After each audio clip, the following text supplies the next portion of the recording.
నమస్కారం ఘంటారావానికి స్వాగతం ముందుగా ప్రధాన అంశాలు ఈడీ విచారణకు హాజరైన YCP MP Vijayasai Reddy Kakinada port సెజ్లో అవకతవకలపై అధికారుల ప్రశ్నలు మాచర్ల కోర్టు ముందుకు వైసీపీ నేత తురకా కిషోర్ విచారణ కోసం రిమాండ్కు కోరనున్న పోలీసులు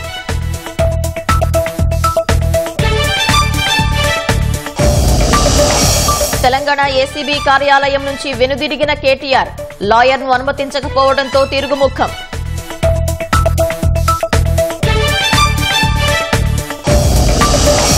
శ్రీశైలంలో చిరుత సంచారంతో కలకలం ఇళ్ల వద్దకు రావడంతో భయాందోళనలో స్థానికులు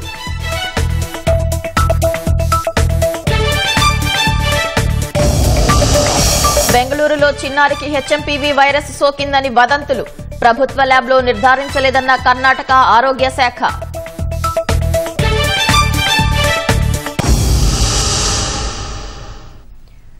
కాకినాడ సీపోర్ట్ లిమిటెడ్ కాకినాడ సెజ్లోని వాటాలను బలవంతంగా లాగేసుకున్న కేసులో వైసీపీ ఎంపీ విజయసాయిరెడ్డిని ఎన్ఫోర్స్మెంట్ డైరెక్టరేట్ అధికారులు ప్రశ్నిస్తున్నారు. పార్లమెంటు సమావేశాల విచారణకు రాలేనంటూ గతంలో సాకులు చెప్పిన విజయసాయిరెడ్డికి ఈడీ మరోసారి నోటీసులు ఇచ్చి విచారణకు పిలిచింది. బషీర్బాగ్లోని ఈడీ కార్యాలయంలో విజయసాయిరెడ్డిని ప్రశ్నిస్తోంది.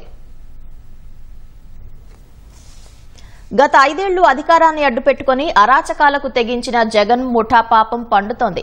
కాకినాడ సీపోర్ట్ కాకినాడ సెజ్లో వాటాలు లాగేసుకున్న కేసులో విజయసాయిరెడ్డిని ఎన్ఫోర్స్మెంట్ డైరెక్టరేట్ ప్రశ్నిస్తోంది. ఉదయం 11:20 ప్రాంతంలో హైదరాబాద్ బషీర్బాగ్లోని ఈడీ కార్యాలయానికి విజయసాయిరెడ్డి చేరుకున్నారు. కాకినాడ సీపోర్ట్ లిమిటెడ్ కేఎస్పీఎల్ యజమాని కేవీ రావు ఇచ్చిన ఫిర్యాదుపై సిఐడి నమోదు చేసిన ఎఫ్ఐఆర్ ఆధారంగా రంగంలోకి దిగిన ఈడీ భారీగా మనీ లాండరింగ్ జరిగినట్లు గుర్తించింది. వైసీపీ ఎంపీ విజయసాయిరెడ్డి, ఆయన అల్లుడి సోదరుడు అరబిందో యజమాని పెనక శరత్చంద్రారెడ్డి, వైవి సుబ్బారెడ్డి తనయుడు విక్రాంత్ రెడ్డిపై కేసులు నమోదు చేసింది. వైసీపీ అధికారంలో ఉండగా కాకినాడ సీపోర్ట్స్ లిమిటెడ్లోని 2,500 కోట్ల రూపాయల విలువైన వాటాలను 494 కోట్లకు, కాకినాడ సెజ్లోని 1,109 కోట్ల విలువైన వాటాలను 12 కోట్లకు బలవంతంగా అరబిందో సంస్థకు బదలాయించుకున్నారని కేవీరావు ఫిర్యాదు చేశారు. లేదంటే అక్రమ కేసులు పెట్టి జైలుకు పంపుతామంటూ బెదిరించారని వాపోయారు. తన వాటాలు కొట్టేసేందుకు అప్పటి సీఎం జగన్ కుట్ర చేశారని, దాన్ని విక్రాంత్ రెడ్డి, శరత్చంద్రారెడ్డి అమలు చేశారని కేవీరావు తన ఫిర్యాదులో వివరించారు. కాకినాడ సీపోర్ట్ ప్రైవేట్ లిమిటెడ్లో విజయసాయిరెడ్డి నామినీగా పేరొందిన పీకేఎఫ్ శ్రీధర్ అండ్ సంతానం ఎల్ఎల్పీ సంస్థతో స్పెషల్ ఆడిట్ చేయించి లేని ఆదాయం ఉన్నట్లు తప్పుడు దస్త్రాలు సృష్టించారని కేవీరావు పేర్కొన్నారు. ప్రభుత్వానికి కాకినాడ పోర్ట్ లిమిటెడ్ 965 కోట్లు చెల్లించాలంటూ ఆడిట్ సంస్థతో నివేదిక ఇప్పించారని వివరించారు. ఆడిట్ సంస్థ తప్పుడు నివేదికను ముందు పెట్టి తనపై, తన కుటుంబ సభ్యులపై అక్రమ కేసులు పెట్టారని, అరెస్టు చేస్తామని బెదిరించారని కేవీరావు వాపోయారు. ఆ క్రమంలోనే కేఎస్పీఎల్లో వాటాలను అరబిందో సంస్థ పేరిట బదలాయించుకున్నారని, షేర్ విలువ మదింపులోనూ సరైన విధానం పాటించలేదని కేవీరావు తెలిపారు. వాటాల బదిలీకి ముందు, తర్వాత జరిగిన మనీ రూటింగ్పై ఈడీ విజయసాయిరెడ్డిని ప్రశ్నిస్తోంది.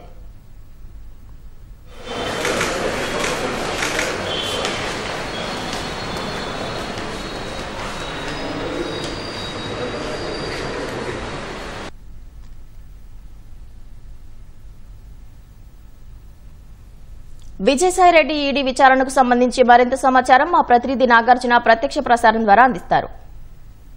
కాకినాడ పోర్ట్స్లో షేర్ల బదలాయింపు వ్యవహారంకు సంబంధించినటువంటి దర్యాప్తు కొనసాగుతుంది. ఈడీ ఈ కేసులో ప్రస్తుతం విజయసాయిరెడ్డిని విచారిస్తుంది. హైదరాబాద్ బషీర్బాగ్లో ఉన్నటువంటి ఈడీ కార్యాలయంలో విచారణ కొనసాగుతుంది.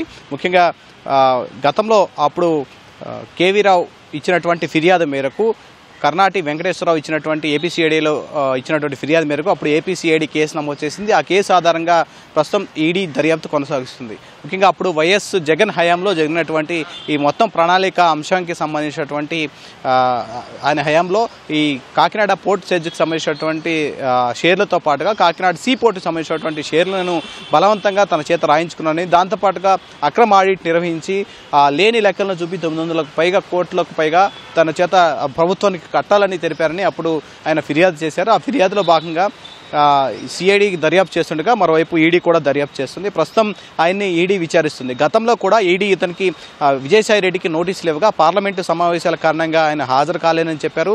తర్వాత దీంతో పాటుగా ఈ కేసులో ఎవరైతే అభియోగాలు మోపినటువంటి వాళ్ళు ఎవరైతే ఉన్నారో విక్రాంత్ రెడ్డి అంటే వైవి సుబ్బారెడ్డి తనయుడు విక్రాంత్ రెడ్డి, అరబిందో సంస్థ యజమాని పెనక శరత్చంద్రారెడ్డి, విజయసాయి రెడ్డి నామినీ సంస్థగా పనిచేసేటటువంటి ఆడిట్ సంస్థ ఏదైతే ఉందో దానికి కూడా నోటీసులు జారీ చేశారు ఆ విచారణకు హాజరు కావాలని. కానీ గతంలో వీళ్ళెవరు కూడా విచారణకు హాజరు కాలేదు.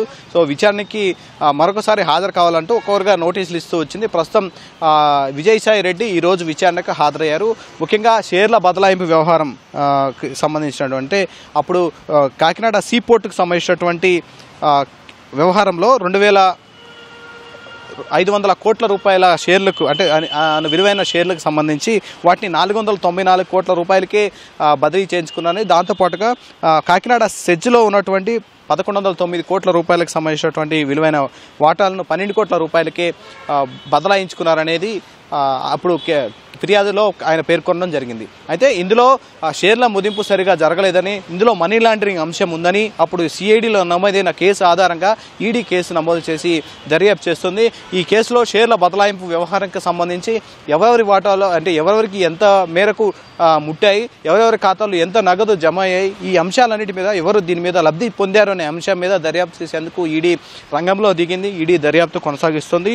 ముఖ్యంగా అప్పుడు బలవంతంగా ఈ వాటాలు లాగేసుకున్నటువంటి వ్యవహారంలో రికార్డుల ప్రకారం మొత్తం చివరిగా లబ్ధిదారు అయినటువంటి Aurobindo reality and infrastructure limited దాని డైరెక్టర్లు కూడా ఈడీ నోటీసులు ఇచ్చే అవకాశం ఉంది. ఈ కేసులో డైరెక్టర్లు కూడా నోటీసులు ఇచ్చి ఒక్కొక్కరిగా విచారణకి హాజరు కమ్మని చెప్పే అవకాశం ఉంది. ప్రస్తుతం అయితే ఇందులో కీలకంగా వ్యవహరించిన అంటే సిఐడి నమోదు చేసినటువంటి కేసుల ఆధారంగా కీలకంగా ఈరోజు ఈ కేసులో ఉన్నటువంటి విజయసాయి రెడ్డిని ప్రధానంగా ప్రశ్నిస్తోంది. ఆ కేసులోని ఈడీ దర్యాప్తులో భాగంగా అతన్ని కూడా ప్రశ్నించడం జరుగుతుంది. సో దీంతో పాటుగా మిగతా వాళ్ళకి కూడా గతంలో ఈరోజు రేపు ఎల్లుండి మరొక 2-3 రోజుల్లో విచారణకు హాజరు కావాలని మిగతా వారికి కూడా ఈ కేసులో విక్రాంత్ రెడ్డి మిగతా వారికి కూడా నోటీసులు జారీ చేసినట్టు తెలుస్తుంది. ఇందులో వాళ్ళు కూడా విచారణకు హాజరయ్యే అవకాశం ఉంది.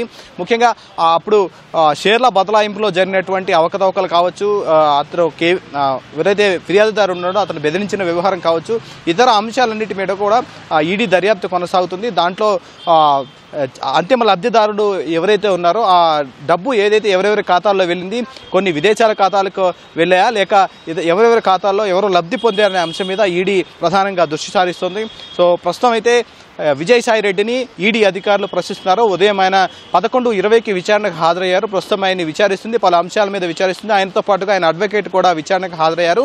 అతను కొన్ని బ్యాంకుకు సంబంధించిన కొన్ని స్టేట్మెంట్లు కూడా అడిగారు. అందులో వాటిని కూడా తీసుకొచ్చినట్లు తెలుస్తోంది. సో వీటన్నిటి ఆధారంగా అతన్ని ఆ షేర్ల బదలాయింపు వ్యవహారానికి సంబంధించినటువంటి జరిగినటువంటి నగదు బదలాయింపులు కావచ్చు, మిగతా ఎవరెవరితో ఈ కేసులో సంబంధం ఉంది అనే అంశం మీద మనీ లాండరింగ్ చట్టం కింద ఏ అంశాలను ఇందులో చూస్తున్నారు. సో మనీ లాండరింగ్ చట్టం కింద ఈ కేసులో ఏ విధంగా పాల్పడ్డారు, కొన్ని ఇతర వ్యక్తుల ఖాతాల్లోకి వెళ్ళాయనే అంశం మీద ప్రధానంగా ఈడీ దృష్టి సారించి దర్యాప్తు కొనసాగుతుంది. సాయంత్రం వరకు విచారణ కొనసాగే అవకాశం ఉంది. చర్లపల్లి రైల్వే టెర్మినల్ ప్రారంభోత్సవంలో కేంద్ర మంత్రి కిషన్ రెడ్డి మాట్లాడుతున్నారు. ప్రత్యక్ష ప్రసారం ద్వారా చూద్దాం. ఎందుకంటే Secunderabad railway station Shamshabad airport ఏ రకంగా ఉందో దాన్ని తలదన్నే విధంగా సికింద్రాబాద్ రైల్వే స్టేషన్ పనులు జరుగుతూ ఉన్నాయి.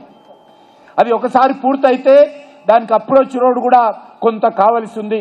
ఆ విషయం కూడా రాష్ట్ర ప్రభుత్వం నుంచి సహకారం కోరుతా ఉన్నాను. అదేవిధంగా ఈ రైల్వే స్టేషన్ ఎంతో కష్టపడి ఈ రైల్వే స్టేషన్ రాష్ట్ర ప్రభుత్వం భూమి ఇమ్మన్నా కూడా అనేక రకాల ఇబ్బంది పెట్టినప్పటికీ కేంద్ర ప్రభుత్వానికి సంబంధించినటువంటి అనేక ఇతర విభాగాలకు సంబంధించినటువంటి భూమి తీసుకొని ఈ రైల్వే స్టేషన్ పూర్తి చేశాము. దీనికి అప్రోచ్ రోడ్ అనేటువంటిది ఛాలెంజ్. ఎందుకంటే గూడ్స్ ట్రైన్లు వస్తాయి, దాని సామాన్ తీసుకురావాలి, అనేక ట్రైన్లు ఆగుతాయి, వేలాది మంది ప్యాసింజర్స్ వస్తారు. కాబట్టి అప్రోచ్ రోడ్ కోసము రాష్ట్ర ప్రభుత్వం పెద్ద మనసు చేసుకొని ఈ యొక్క అప్రోచ్ రోడ్డు పూర్తి చేయాలి. ఎందుకంటే గతంలో కేసీఆర్ ఉన్నప్పుడు నేను 10 ఉత్తరాలు రాశాను ఈ అప్రోచ్ రోడ్ కోసం, ఒక్క ఉత్తరానికి జవాబు లేదు. మరి నేను రేవంత్ రెడ్డి గారు కూడా రాశాను. వచ్చిన తర్వాత వారు మీటింగ్ పెట్టారు. మా యొక్క స్థానిక పార్లమెంట్ సభ్యులు ఈటెల రాజేందర్ గారు కూడా ప్రత్యేకంగా శ్రీధర్ బాబు గారిని రోడ్డు విషయం కలిశారు. కాబట్టి నేను కోరుతా ఉన్నాను, అప్రోచ్ రోడ్ అనేటువంటిది చాలా అవసరము.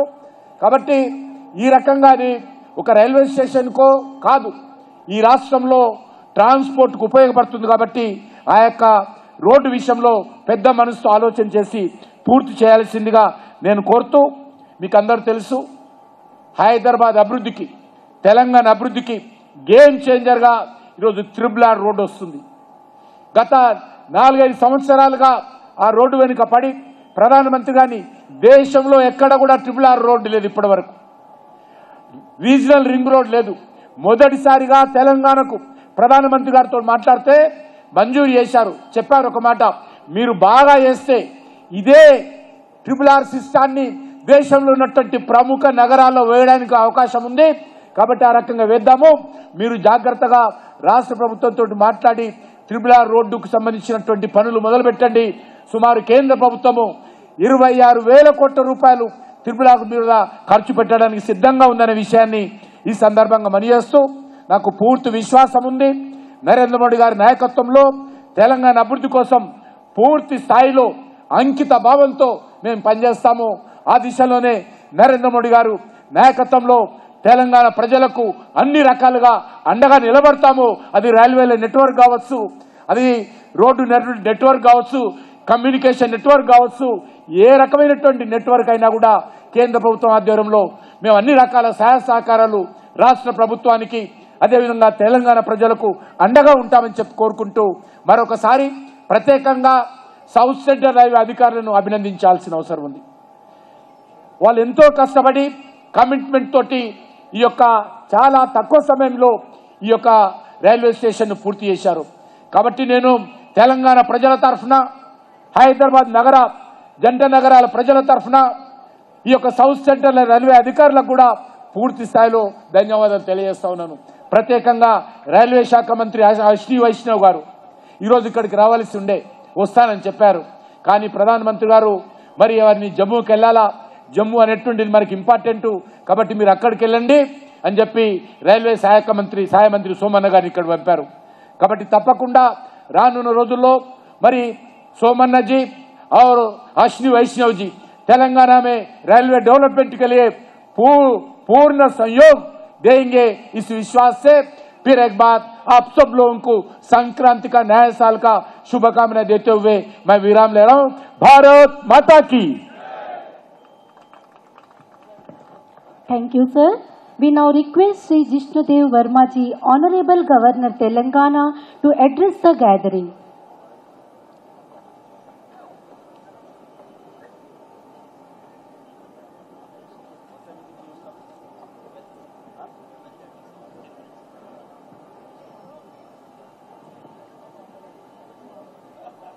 Namaskar.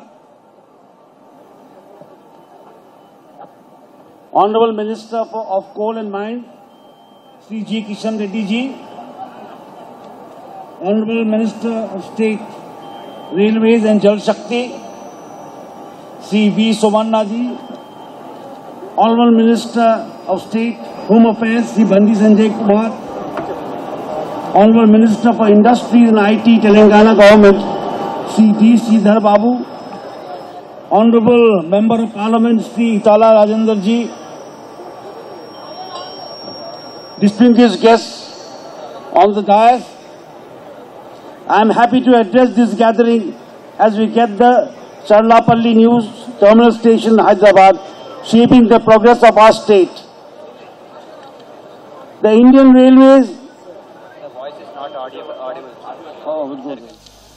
The Indian Railways. The voice is not audible. Oh, we'll go there.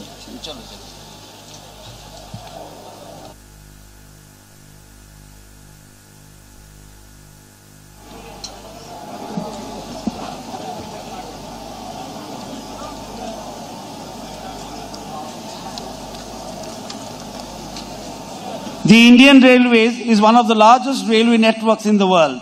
It is a shining example of this principle. Under the visionary leadership of our Honorable Prime Minister, Sri Narendra Modi ji, and the dynamic guidance of our Honorable Railway Minister, Sri Ashwini Vaishnav ji, Indian Railways has undergone a transformational journey. With technological advancements, initiatives like the Make in India concept, and the introduction of the Vande Bharat train sets, Railways is defining efficiency and passenger comfort. Here in Telangana, the South Central Railway has made remarkable progress. Budget allocated for Telangana has grown 20-fold, reaching 5,336 crore in 2024-25 compared to 258 crores in 2014-15.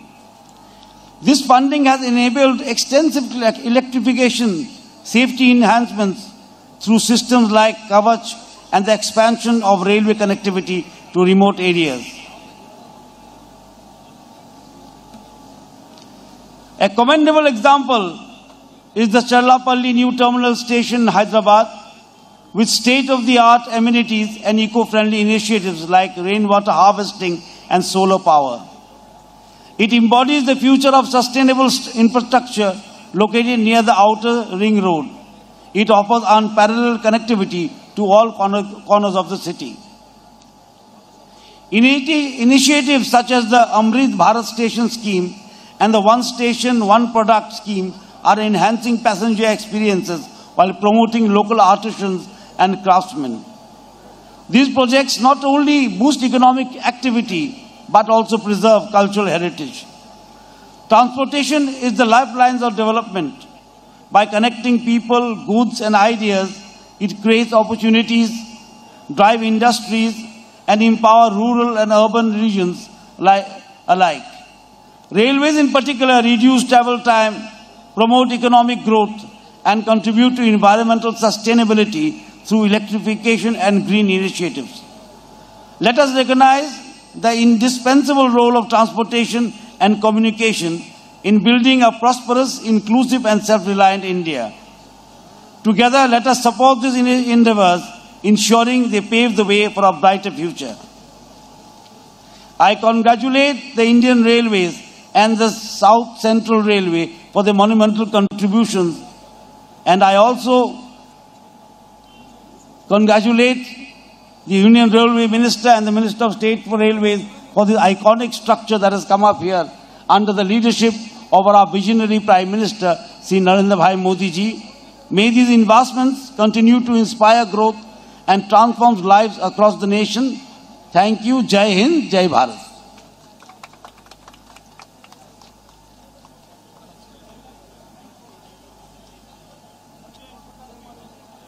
Thank you, Your Excellency. Now I request all the dignitaries to go on for the stage. Thank you. AP రెరాలో అనుమతుల కోసం నెలల తరబడి దరఖాస్తులు pending లో పెట్టడంపై మంత్రి నారాయణ ఆగ్రహం వ్యక్తం చేశారు. మరింత సమాచారం మా ప్రతినిధి ధనుంజయ్ అడుగు తెలుసుకుందాం. ధనుంజయ్, మంత్రి నారాయణ ఆగ్రహానికి కారణం ఏంటి? వాస్తవానికి ఏపీ రెరాలో ఈ బిల్డర్లు అలాగే దరఖాస్తుదారుల నుంచి వచ్చినటువంటి అనుమతుల్ని వెంట వెంటనే పరిష్కరించాల్సి ఉంటుంది. రెరా అధికారులు మాత్రం దాదాపుగా ఈ దరఖాస్తులన్నింటినీ కూడా 8 నెలలుగా పెండింగ్ లో పెట్టారు. దీనిపైన మంత్రి తీవ్రంగా ఆగ్రహం వ్యక్తం చేశారు. ఇవాళ ఉదయం 10 గంటల నుంచి కూడా దీనికి సంబంధించినటువంటి పరిష్కార వేదికకు సంబంధించి దరఖాస్తుదారులను కూడా అందరినీ స్వయంగా మంత్రి అలాగే అధికారులు కూడా ఆహ్వానించారు. పెండింగ్ లో ఉన్నటువంటి దరఖాస్తులు అలాగే ఫిర్యాదులకు సంబంధించినటువంటి అభ్యంతరాలను స్వీకరించాలని చెప్పి నిర్ణయించారు. అయితే గడిచిన 8 నెలలుగా ఈ దరఖాస్తులన్నీ కూడా పెండింగ్ లో పెట్టడం పైన ఏపీ రెరా అధికారుల పైన మంత్రి తీవ్రంగా ఆగ్రహం వ్యక్తం చేస్తూ ఇంత ప్రభుత్వానికి చెడ్డ పేరు తెచ్చేలాగా అధికారులు వ్యవహరించడం సరికాదని చెప్పి కూడా హితవు పలికారు.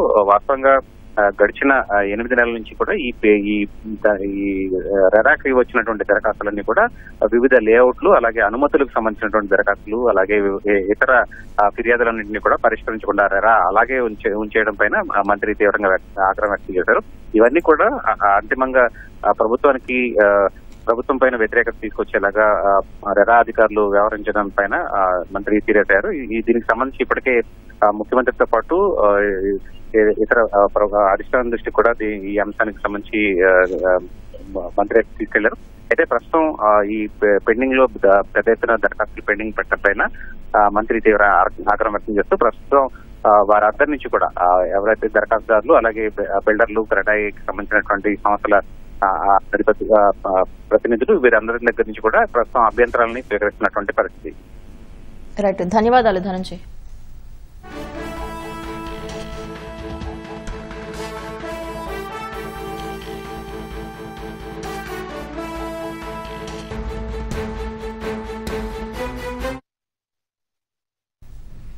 ఈ నెల 8న విశాఖ వస్తున్న ప్రధాని మోదీ స్టీల్ ప్లాంట్ పరిరక్షణపై స్పష్టత ఇవ్వాలని ఉక్కు పోరాట కమిటీ ఆధ్వర్యంలో రోడ్డెక్కారు.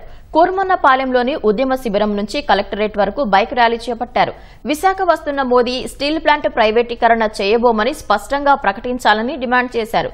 విశాఖ స్టీల్ ప్లాంట్ కు సొంత గనులు కేటాయించి 4 నెలలుగా జీతాలు లేక ఇబ్బంది పడుతున్న కార్మికులకు భరోసా ఇవ్వాలని ఉక్కు పోరాట కమిటీ నాయకులు డిమాండ్ చేశారు.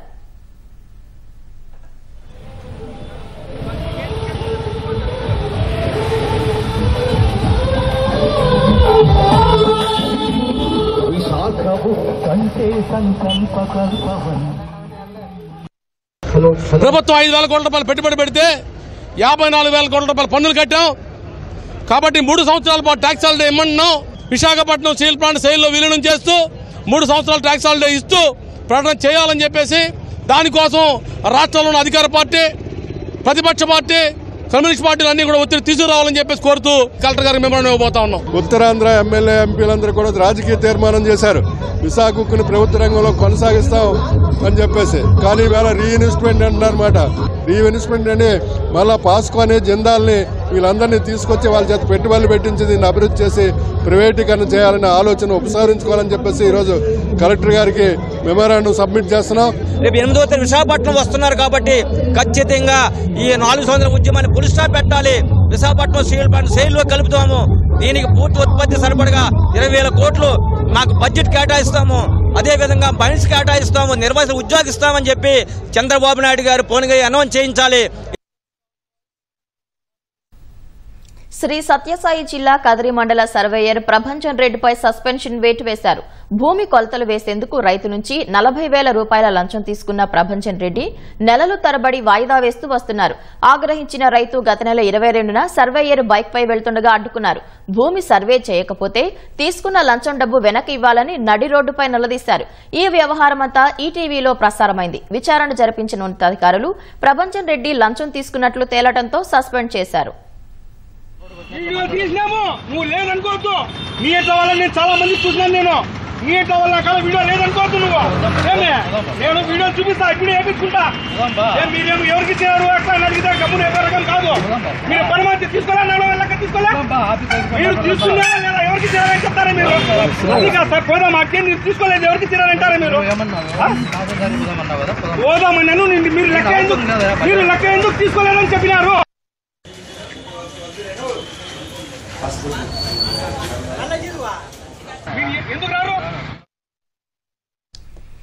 ఆధునిక సాంకేతికత, అత్యాధునిక సౌకర్యాలతో నిర్మించిన హైదరాబాద్లోని చర్లపల్లి రైల్వే న్యూ టెర్మినల్ ను కాసేపట్లో ప్రారంభించనున్నారు.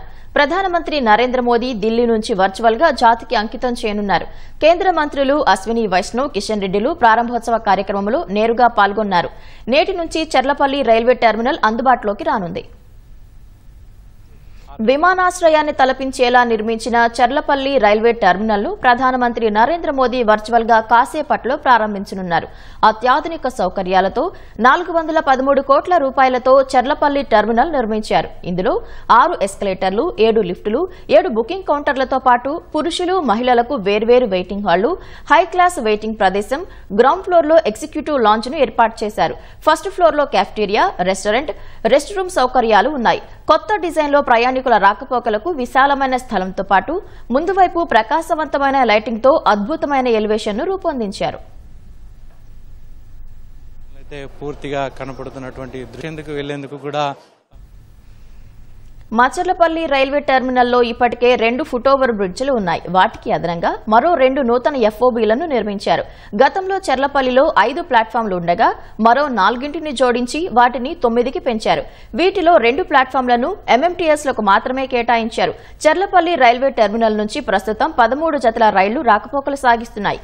ఈ టెర్మినల్ అందుబాటులోకి రావడంతో ఇక్కడి నుంచి మరో 12 జతల రైళ్లను నడిపించేందుకు రైల్వే శాఖ సిద్దమవుతోంది. ఢిల్లీ, చెన్నై, విశాఖపట్నం, కోల్కతా మార్గాల్లో వెళ్లే రైళ్లను చర్లపల్లి నుంచి నడిపించనున్నట్లు అధికారులు తెలిపారు.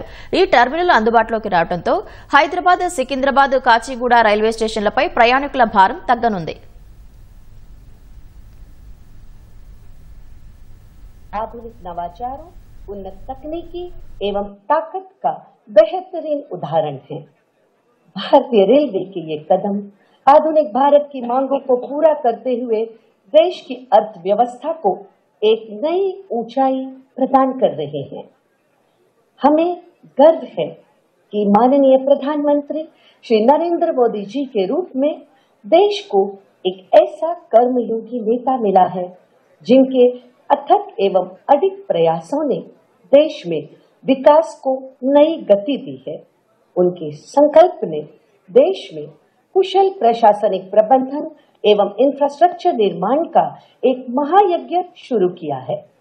आज उसी कड़ी में माननीय प्रधानमंत्री जी के कर कमलों से देश भर में भारतीय रेल से जुड़े 3 बड़े प्रोजेक्ट्स का शुभारंभ, शिलान्यास एवं उद्घाटन होने जा रहा है। 6 जनवरी 2025 का यह दिन इतिहास में एक महत्वपूर्ण अध्याय जोड़ने जा रहा है। आज नए जम्मू रेल मंडल का शुभारंभ, रायगढ़ रेल मंडल के भवन का शिलान्यास तथा चर्लपल्ली न्यू टर्मिनल स्टेशन का उद्घाटन किया जा रहा है।